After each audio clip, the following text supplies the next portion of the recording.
Nima uchun men boshqalarga yoqishim kerak? Aslida siz nima uchun yoqishga harakat qilyapsiz? Siz o'zingizni yaxshi ko'rasizmi? O'zingizni hurmat qilasizmi? O'zingizni qadrlaysizmi? Demak, boshqalarga yoqishim kerakmi degan savol sizni charchatganini o'zingiz ham bilyapsiz. Demak, bu sizni shaxsiy hududingizdan boshlanadi. Aytaylik, siz mana shu hududdasiz.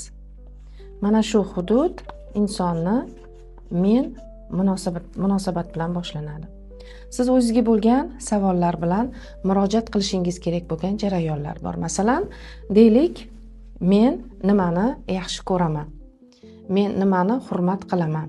Men o'zimdagi qaysi xislatlarimni yaxshi ko'rib va shundan faxrlanaman yoki yaxshi emotsiya olaman?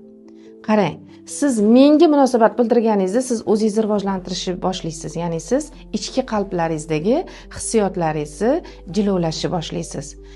Endi yoqtirish bu har bir harakatlar bilan bog'liq bo'lgan sizni yagona meningizga bo'lgan munosabat. Keling, siz hozir bir qog'ozni olib, men o'zimdagi nima xislatlarimni yaxshi ko'raman va mana shu menga bo'lgan munosabat aslida, demak, yoqtirish bu tashqi muhit bilan bog'liq bo'lgan harakatlar yig'indisida siz shaxsiy hududdan chiqib ketar ekansiz. Shuning uchun ham boshqalarga yoqish uchun aslida uni negizida turgan sizni kamchiligingiz bor.